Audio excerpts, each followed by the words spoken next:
Well, it's Wednesday afternoon. I've signed off work. Just checked in my bags. One thing I like about San Antonio Airport is there's no lines, no anything else. For it's such a large city, it's got a very small airport. It's really, really handy. But starting my jaunt from here to Denver, to Munich, to Helsinki, and then apparently straight to dinner. It's 107 degrees Fahrenheit around here, which I think is in the mid-40s. It ain't that warm in Helsinki, and it ain't that warm on the airplane, so I'm wearing long sleeves, just in case. Yeah. Alright, let's see what happens. And so began my 9-day escapade. Greetings all! Well, something a little bit out of character for me. As some of you have noticed, or if you hadn't, you'd probably figured it out from the title of the video, I went to Europe for Finnish Brutality, and yes, here's the video which comes out of it. Okay, firstly, here's what this video isn't. If you want to see videos of people shooting well and overall making the thing look easy, this is not the video for you. In fact, go watch videos from pretty much anyone else. They were all nice enough to tolerate a treadhead neophyte in their company. And in fact, the group that I went with are all YouTubers and influencers of their own right. So there's plenty out there for you to watch, and they all utterly humbled me in their shooting ability. So this, for example, is Firepower United working away with a 7.62. Or Bloke on the Range demolishing my rate of fire with his bolt action. I was using a semi-auto. What this video is my personal observations on the contest, and also some of the rookie mistakes which I've identified, which are easy wins for other folks to avoid. Now, the first thing for me to do is to identify why I was even going to this in the first place. It certainly wasn't to compete. Though I may have thought I was a bit better with a firearm than I actually was, I was equally under absolutely no illusions about my chances in the competition. I'm a nearly 50-year-old tanker, and the last time I shot competitively was Olympic air rifle a couple of decades ago. Finnish Brutality is about as diametrically opposite from Olympic air rifle as it's possible to get while still staying in the shooting genre. So, I went with the intent that my only real goal was A, to have fun, and B, well, try to figure out just what I actually could do. Insofar as I had a competitive goal, it was just not be in the bottom 25%. It turned out that this was pretty much the right attitude to have. The competition part of the event almost takes second place to the experience of the event. So at the end, it's kind of like, okay guys, thank you all for coming and for competing. I hope you had a good time, and we'll come back again next year. Oh, by the way, if you're curious, that guy over there was the winner. Okay, I exaggerate slightly, don't get me wrong.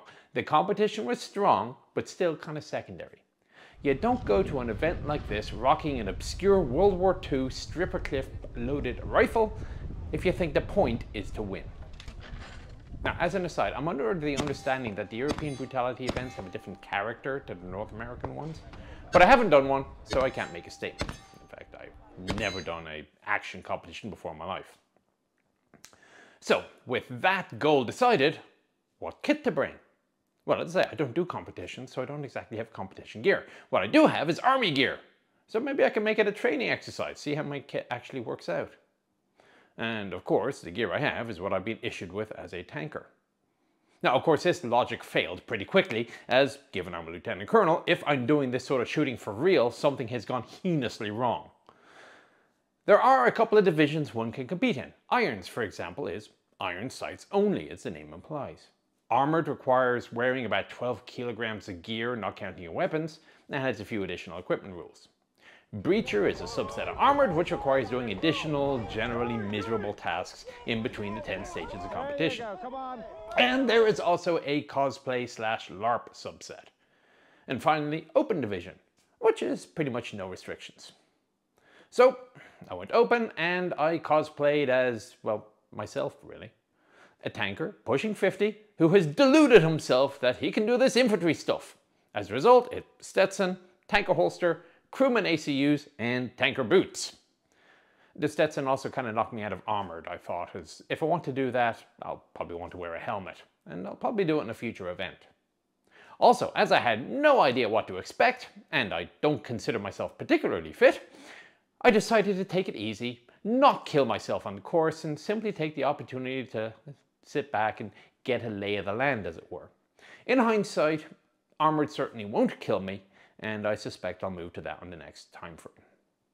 So, with the what to wear sorted, then it came down to what to carry, which of course will bring you to the question of, can I bring my own firearms?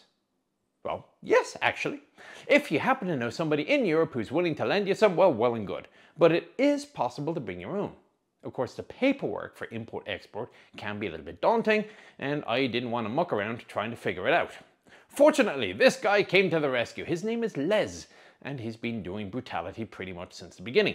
More to the point, he is co-owner of Polaris Worldwide Logistics. You wouldn't know it from a quick glance at the website, but amongst the things that they do is the import and export, be it temporary or permanent, of weapons. And yes, I asked, that does actually include tanks. He also has a small YouTube channel, if you're curious, Pegasus Tests, in which you can find interesting videos like testing whether Ian Pat works against night vision. He is also one of the 3 people I found out of the 230 or so who were competing who were older than me. So anyway, a couple of months before the contest, I had to select my firearms and then ship them to him. He's got an FFL, so it was an FFL to FFL transfer. Polaris took care of all the paperwork and the shipping, and I was simply reunited with my firearms at the range in Finland. And similar going back the other way, so leave the rifles at the range or hand them over to them, and then eventually they'll get mailed back to me. Ammunition, however, needs to be sourced in Finland. I guess it just gets too complicated. In any case, it all worked out very well, so there's a plug in good conscience for Polaris Worldwide Logistics. That, however, did leave me in a bit of a problem. By the time I concluded that yes, I was actually able to make the competition, as my schedule is kind of insane, it was almost time to start the paperwork. So I was pretty much limited to whatever firearms I felt at the time were in a good-to-go configuration. Generally sighted in and suitable. Now, I'll get back to the reasoning why I picked them later in the video, but it was the X95 Tavor and the 1445, which you have seen in my Q&As. Anyway, eventually I made it to Finland without one of my suitcases, which took an unscheduled stop in Munich. Apparently Munich is notorious for it, but my range gear did arrive. Well, the loot suitcase, one of them didn't make it. My range kit made it. My clothes did not, so that's going to be an issue for tomorrow. But I have to say my evening has improved somewhat by the limousine that they have sent. Full restraint system.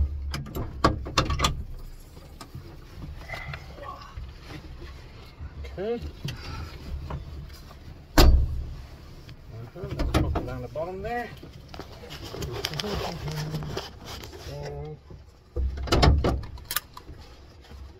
Oh, just one buckle.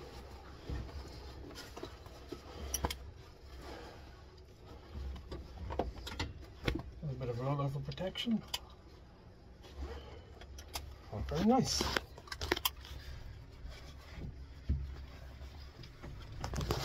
Right, onwards. It's always very cool to be driving through traffic in an armoured vehicle, although it's not exactly a novel concept for me since I've done it before in places like Iraq and Canada.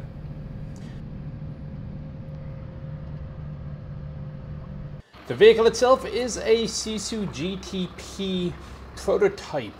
GTP has entered service with the militaries of Sweden and Finland. I'm sure they will happily sell to anybody else. Anyway, they dropped me off at the Veristelica office, where I met the people who are going to be my companions for the next few days. Then the bus arrived, and so off we went to the range.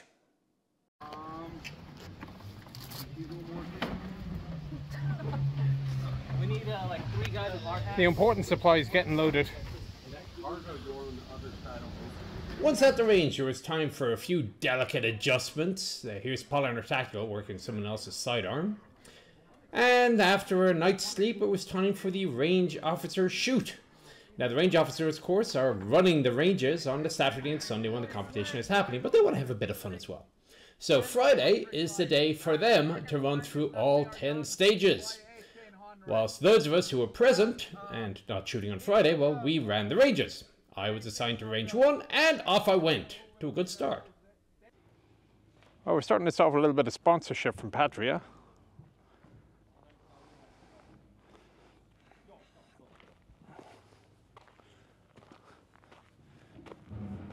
The nice new 8x8 AMVs.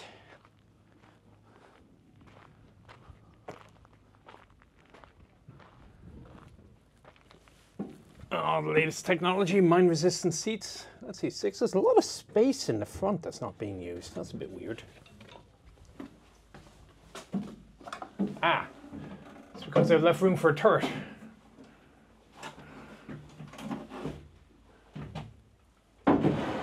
So I don't know if this is just a prototype vehicle that they're going to use for turret demonstrations. But I guess if you wanted to make an IFV version, you have room for your 30mm cannon, whatever, and 6 guys in the back.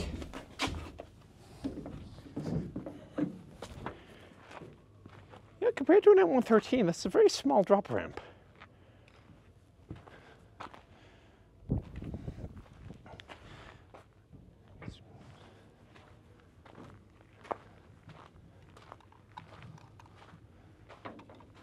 Winch goes to the back.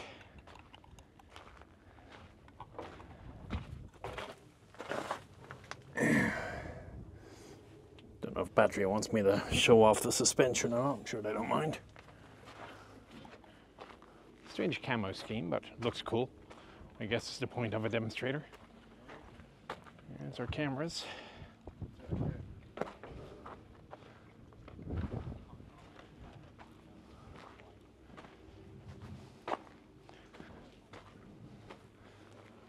Up in here, have a look at the driver's hole. And then the nice man from Patria came along and said I wasn't allowed to film up front. The one thing I will say is that they have installed a radio with a CD player just to keep people happy. But otherwise, I don't know, I'm sure at some point I'll get back to an AMV. We'll see about it. Oh, according to the representative here from Patria, this as a demonstrator vehicle, they have it equipped that you can mount a turret if necessary. They had one on a little earlier. And if it's not being used with a turret from another manufacturer, they simply take the turret off and cover up the top. Eventually it was time to actually run the match, so time to mount up the armored vehicle, and I got to play RO. I was basically the adjudicator for the sniper shot on top of the Patria. Another sponsor is Sako. Sako delivered a 7.62mm bolt action rifle, and the first shot is a hit or miss. It's one shot only against a small target. Now this target, I swear the thing's like 6 inches in diameter or something like that.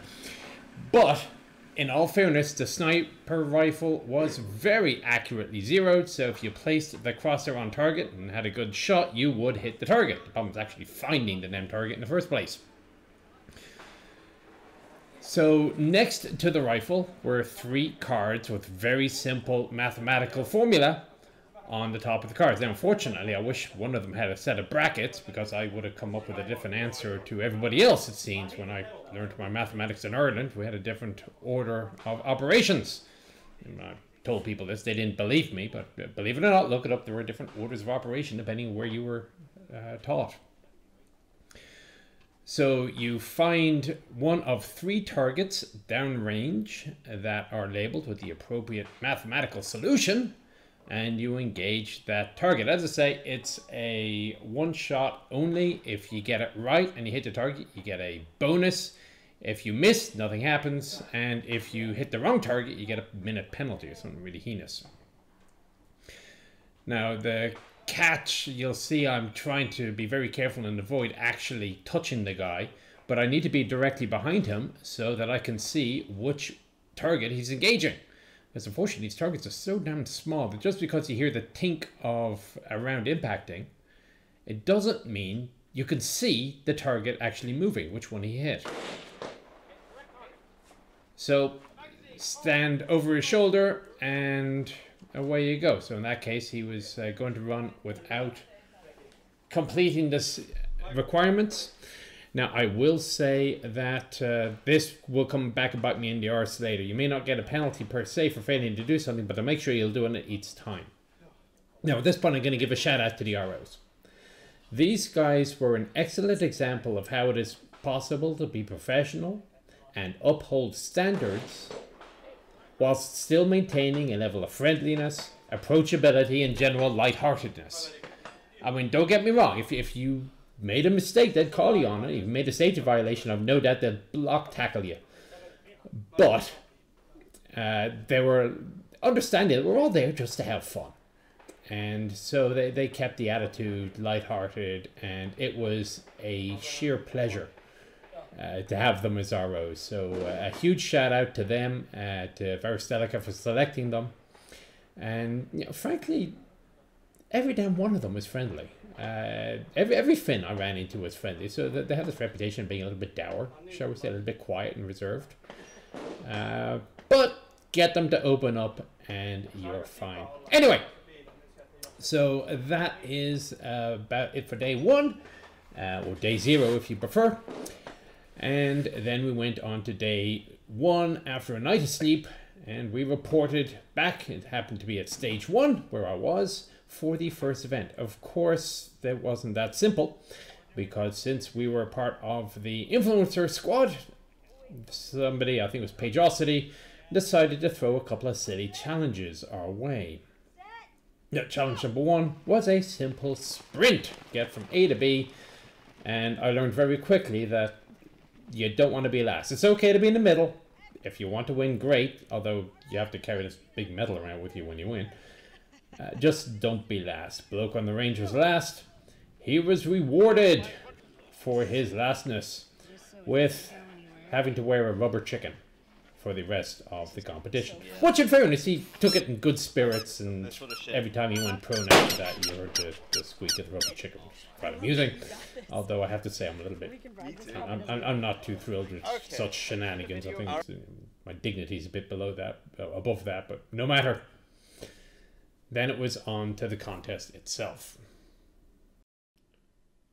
Okay, so obviously this is the view from on top of the Patria. The little white dots you see on the crossbar, those are the plates upon which are printed the numbers, which are the solutions to your mathematical problems. The targets themselves are maybe a little bit smaller than those, and they're hanging about a foot and a half below. Good luck finding them. Note also the position of the red flag compared to the right-hand target. This was going to be a problem.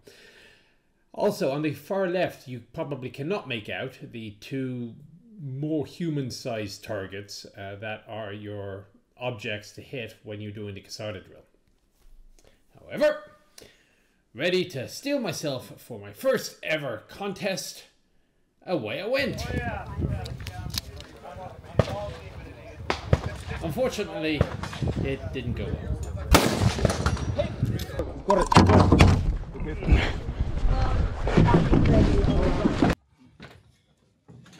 Get out! Get out! Get out! Get out of the vehicle! I can't. Get the fuck out of my APC! I can't. Get the fuck out of my APC! Get out! Get out! Shut the fuck up! Get out! George, protect me. Get out! Get out! Now, remember what I said about the arrows being very nice? They kind of took pity on me at that point, and after a brief visit to the range mental health professional to help me get over the mental block, they allowed me to reshoot. Are you ready? Yes. Stand by. So flip over the card. Now, of course, since I'd been on top of that PC all the previous day, I knew the answer to hard to do too much mathematics. Not that it helped. What the fuck is the 69? There he is. What the hell's the target? Oh. There's a flag in the way. Can I shoot through the flag? Coming a little bit left. Move the side. Even with the telescopic sight, finding the thing was annoying. Load again. And when I loaded the rifle, I forgot to check that the bolt was all the way to the rear before inserting the mag. Hit. Well, at least that was points I didn't lose.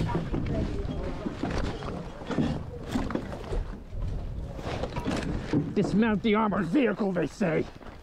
Now you can see I fitted a bipod. This was lesson number 1. Actually, it turned out to be this is the one shot I actually kind of came in useful. But it was more trouble than it was worth, as you should shortly imagine. Or indeed, watch, see.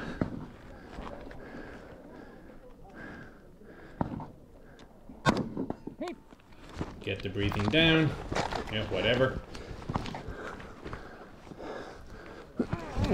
And throw this 50-something pound kettlebell.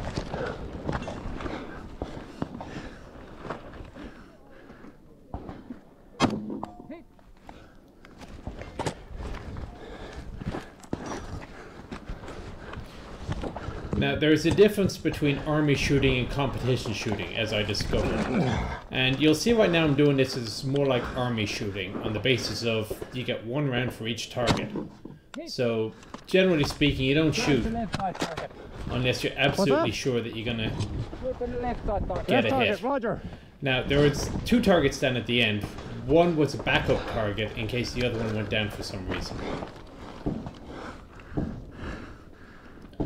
And I'm mucking with the bipod. Now, again, this was a last-second acquisition because I wasn't sure what rifle I was going to take. I don't need it anymore. But it's a lesson. You put some cheap stuff. It's the only thing that Amazon could get to me in time. You get cheap stuff, you get cheap results.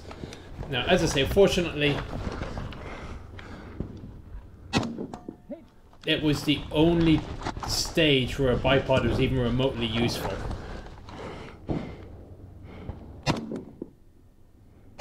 So I took it off and I never dealt with it again. And that was the end of it.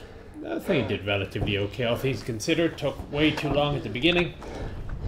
But this is also where you learn that brutality is not fair. The wind gets in the way, yep, so be it. Sucks to be you. And so, 2 lessons learned from stage 1. Lesson 1, don't put cheap stuff on your rifle. Now, somebody pointed out to me before we started that this was a cheap thing and it might cause me trouble. I think what's the worst that happened is it breaks. I wasn't tracking the rule that stated that you must finish the stage with every piece of equipment that you started it with, which is why I ended up scrounging time scrabbling around on it. And as I say, for the rest of the contest, it didn't matter if I had a bipod or not. The other rule was, well, take advantage of any opportunities to anticipate possible problems before the timer starts. Had I been paying proper attention while I was waiting on top of the APC, I would have noticed that the flag could go between myself and the right-hand target. So, before stage 2, there was another silly game by Patria, and this is a very simple old childhood concept of jump or your shins get whacked. Didn't last very long, but again, the rule is to not be first out. Now, while you're watching this, and you'll see that Firepower United is the first one to go out. A quick word on what I was talking about army shooting versus this. So, an army qualification range, let's say you get 40 targets and you get 40 rounds. You either hit them or you miss them. And what you can do is you can maybe shoot a double on an easier target and just simply abandon the other one. But in a competition shot, it doesn't matter because you're not being tracked at how many rounds you've expended, as long as you're able to carry the thing and fit them in your magazines.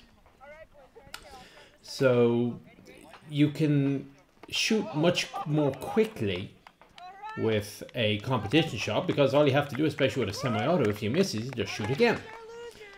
Whereas, obviously with an army range, because you only get the one shot, you want to take your time and be sure you get it. So as a result, you'll see as I progress through the day, and especially by tomorrow, the end of the course, I'm shooting a lot more quickly.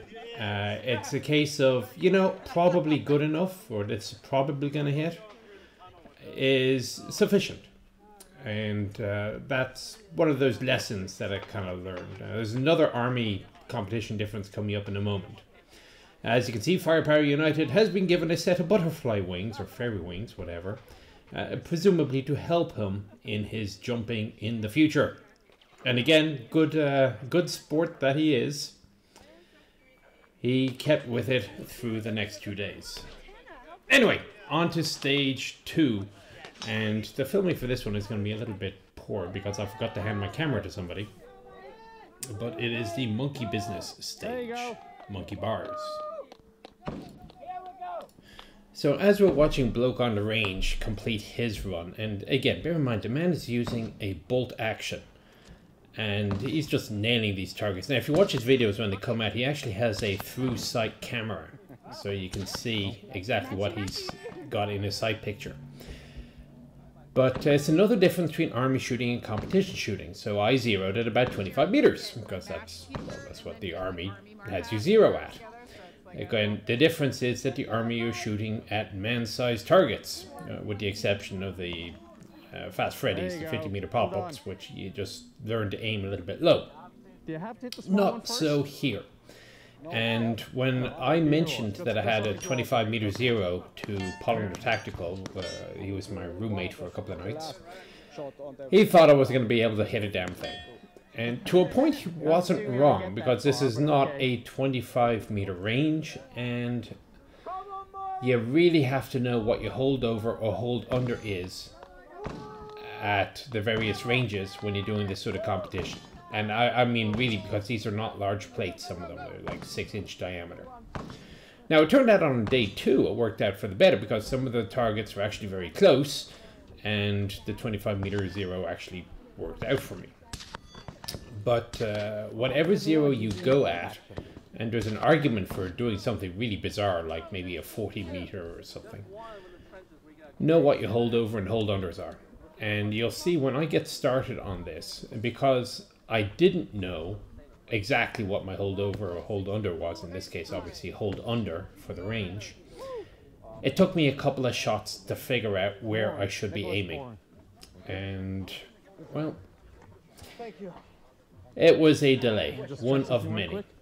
So as I say, this one is mainly going to be done with the shoulder GoPro. Again, I had to put it there because I was wearing the Stetson. I couldn't do a helmet mount or head mount or anything. And the other footage, which is portrait mode, was filmed on a cell phone by Yana. So I appreciate her loaning me the video. Oh, by the way, I should also say that the video of the city stages was provided by Bloke on the Range. So anyway, here we go with the monkey business. So you knock a couple of targets down. You can't hit them in sequence. You need 4 hits. One is large, one is small. And then you run to the monkey bars. Now I start in the kneeling position. That's what kind of I felt was going to be the fastest. Unfortunately, as I say, it takes me a little while to figure out my point of aim. And a piece of equipment I have on here, which absolutely saved my life, is the magnifier. I mean, you could have done without the magnifier, but it just makes acquiring the targets so much simpler, the small targets. But with the shots taken, if you fall off the monkey bars, you get a penalty course. There's a little minefield to the right. You have to dance through the minefields. Now, I, as I say, am not particularly fit. I don't do monkey bars. I don't do rope climbs. I don't think I've done monkey bars since I was, I don't know, 15 years old. For some reason, I don't think we're in basic. Anyway, that's another lesson there. Earpiece fell off. Now, you'll see for the first couple of stages, I put the chin strap on the Stetson to stop it falling off. Well, it turned out it wasn't really necessary. But because I had the chin strap and the tethered earplugs, because I figured, well, what if the earplug falls out? I wanted to make sure I didn't lose it. What would happen is, when I turned the head, it dragged the earplug out of my ear. And you'll see in a couple of stages on day 1, I lose a lot of time fixing my earplugs. And the lesson on that is simply to not wear tethered earplugs. Now, I ended up actually wearing them anyway around my neck just in case the individuals fell out. Again, I'm just taking it easy here, swinging a little bit, get a bit of momentum.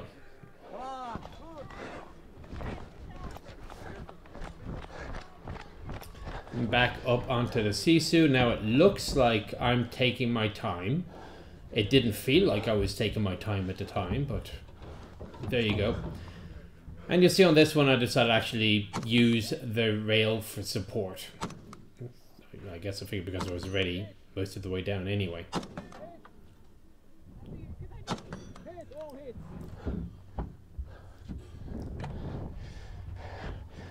And again, there's the earpiece. Kind of able to do it on the run.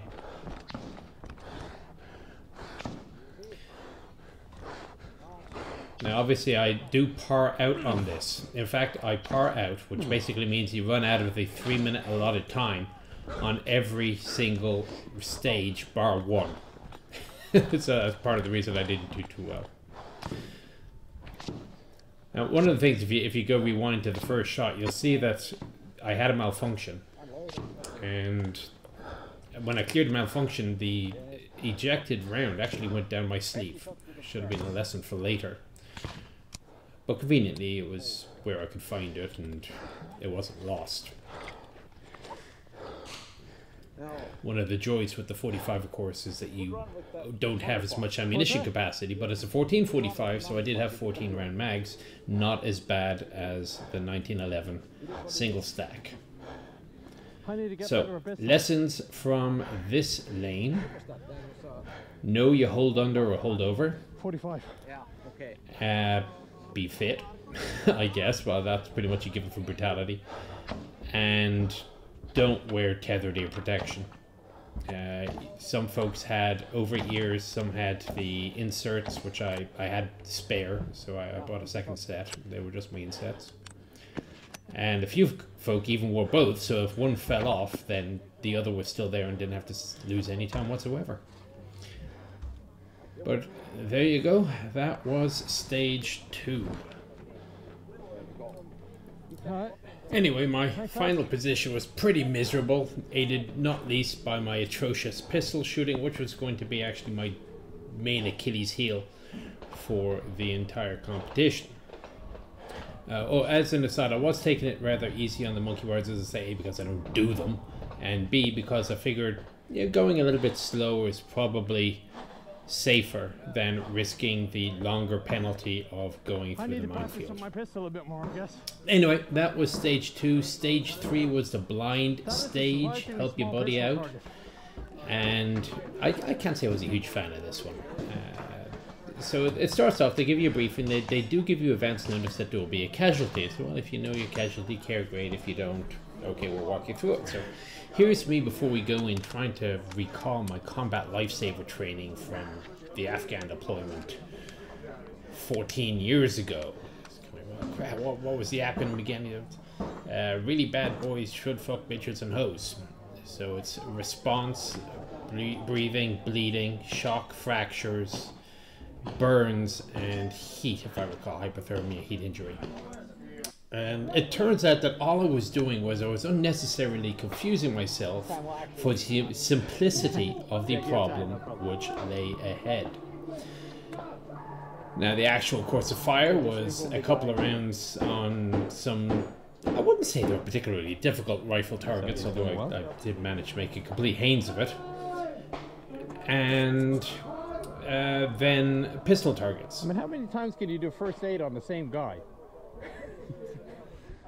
I mean, there's a breathing, bleeding, really bad word, sorry. Response, breathing, bleeding, shock, fractures. What's the next B? you see where I'm going here. I'm really overthinking this for a shooting competition. Boo-boos? No. I tried.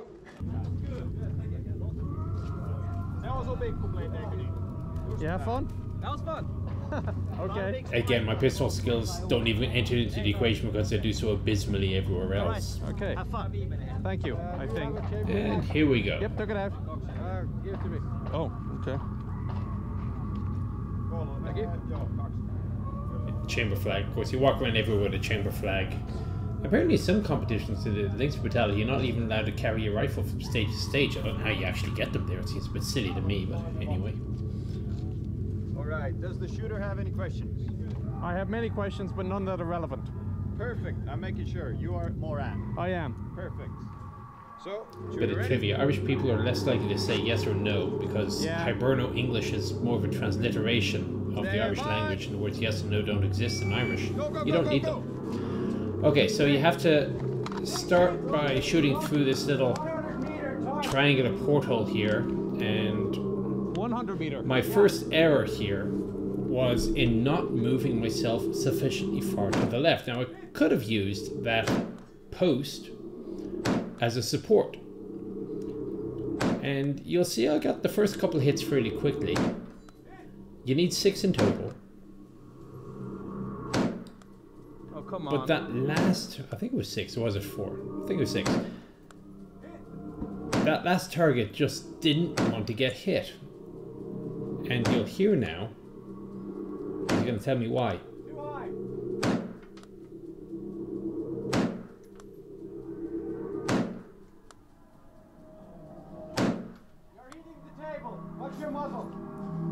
It was just too low. I was hitting the table.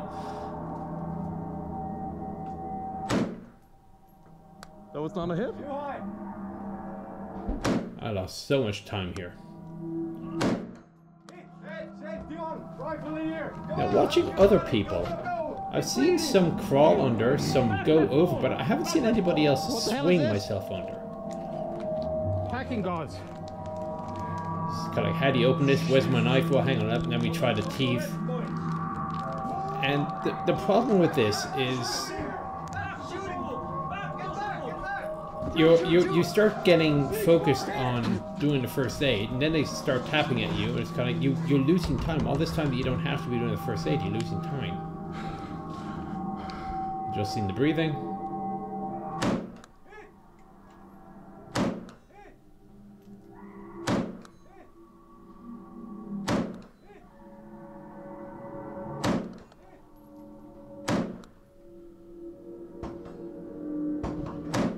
Okay, that was much better than as a high value option. Little plate.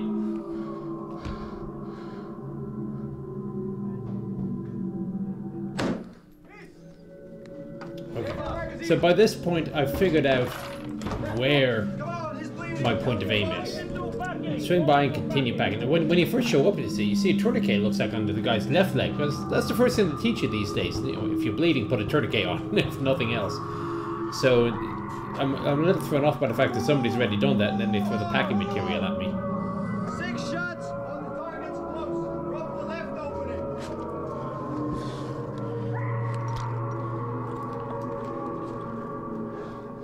Now it's a tanker holster. It's not a particularly fast draw. The saving grace of the tanker holster, though, is that at least it keeps the weapon clean when you're crawling around in any dirt or anything else. But that was the end. Now, one thing that you may not have noticed, and I certainly didn't until it was really hurting, is that a spent casing went down my sleeve from the rifle, all the way down my sleeve, and it stuck there for a minute or two, and I still have the scar. I don't know if I'll ever get rid of it. Okay, anyway, so that was lesson learned.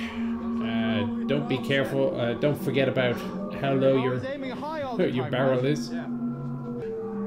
But again, had I just held the rifle to the left, Well, that sucked. it would have been fine. Now afterwards, after talking with the RO, I get a little bit more background as to the stage.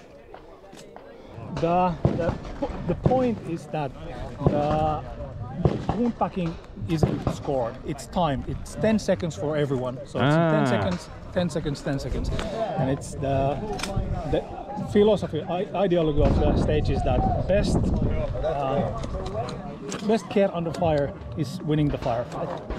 So Fair, you're going fair. to be fighting, you make the hits, and then you go help if you have time, and then you get new enemies, you have to go back there, and by the end of it, if you manage to pack the wound, that's okay.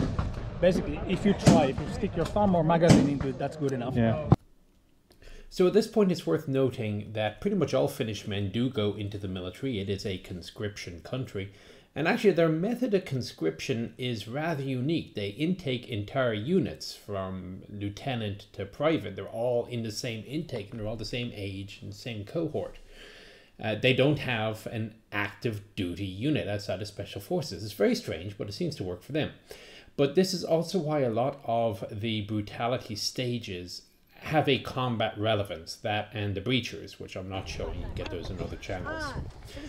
But before stage 4, there were more shenanigans. you actually be strong. So what This I want time, just moment, a little more everyone physical. In a good plank push-up position. Get down, hold that.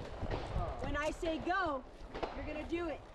And when you get down, you will pick up one hand, and you will keep that hand up until there is a last man standing.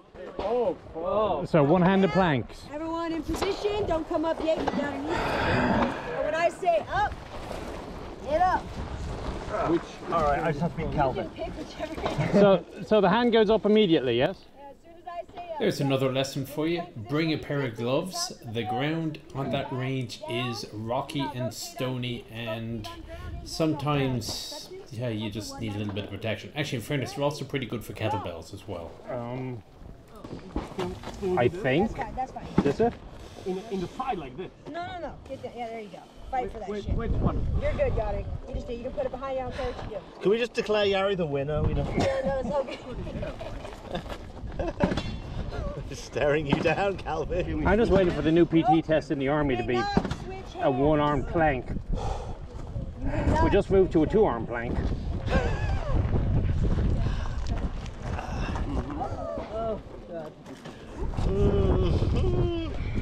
Oh, it's gonna go on for like half an hour. Fuck. No, it ain't.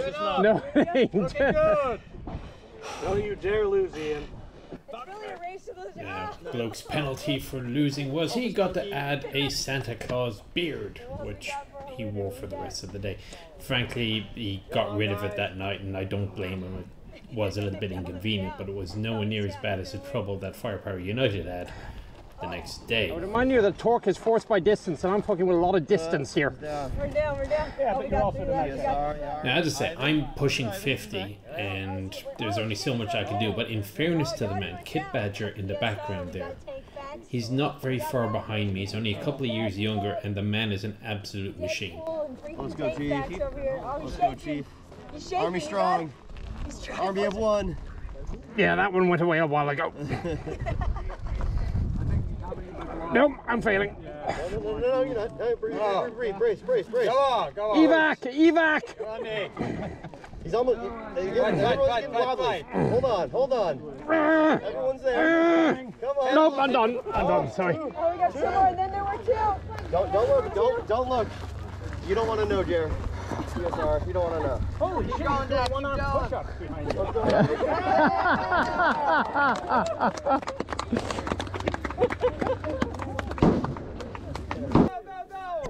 Stage 4 is known as the moving castle, and it is a simple sandbag stage. Actually, it is an ass kicker. Polinar called this the most traditional brutality stage of the 10 that we were to do the whole weekend.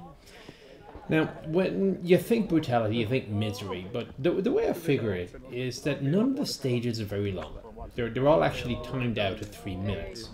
And no matter how brutal it may be, it's physical exertion. You can handle pretty much anything for 3 minutes. Although you were going to be very, very tired at the end of it, and that's exactly what this was. So as we run through it, you're going to see, hear the breathing, shall we say, as we go on through. Yes. No. Very well done. My only critique is the bags are too light. All right, next year. You say that the day before, just before I get on. I say it just before I get off. What? No, just kidding. Shooter, do you understand the course of fire? Yes, I do. All right, so starting position is 45 degrees downward. Well, ready position. All right. Range is hot. Shooter, are you ready? I am. Stand by.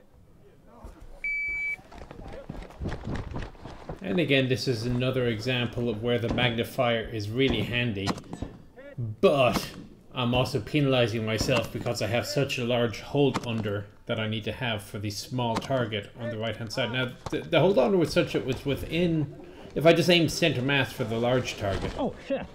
you are fine. There you go. All right. Clean it up. You got But you did need to hold under for the small one, in my case. And as I said, the magnifier really helps you see the target in the first place. It's kind of dirt color on a dirt background. Otherwise, there's not really much to it. I had another brief incident with the earplug. Again, trying to control the breathing.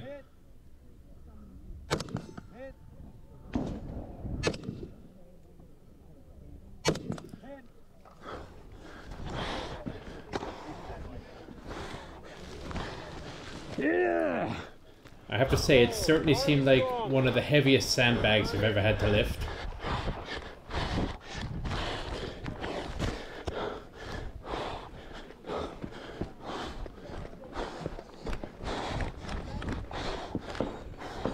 Of course, you always got to make sure the weapon is downrange.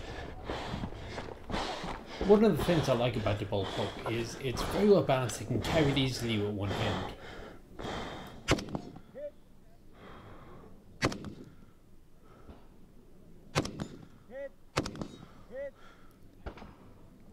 Now you saw that I was starting to figure out that speed could come. So you saw the third shot was very immediately after the second. Finger on your shoulder, that's it, way easier. That's the move. Now, it was not required for me to wear the water bottle or the first aid kit or the seatbelt cutter or the glasses, but it's the way I have my kit set up, so that's the way I ran it.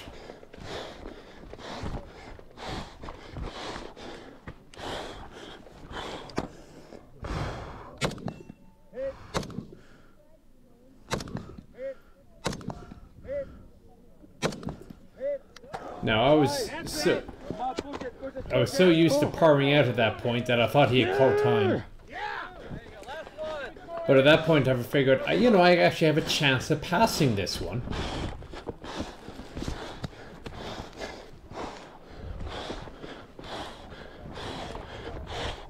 Give it a good college try.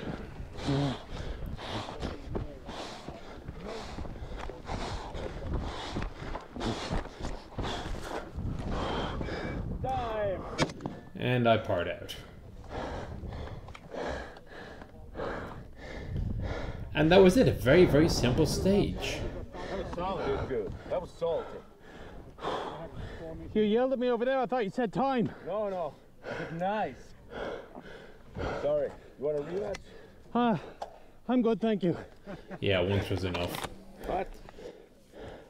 You may have noticed that the crowd in the background were cheering for me, and that was a pretty common thing. We all cheered for each other. It's kind of like, you know, we realized that we're not really competing against each other per se. So it just adds to the good-natured atmosphere. Anyway, there was one more stage on day one, but I'm going to put that onto part two because we're going there nearly 50 minutes, so might as well balance it out. Hopefully you found it all interesting, informative, and somewhat entertaining. And I will talk to you again on this next week. Take care.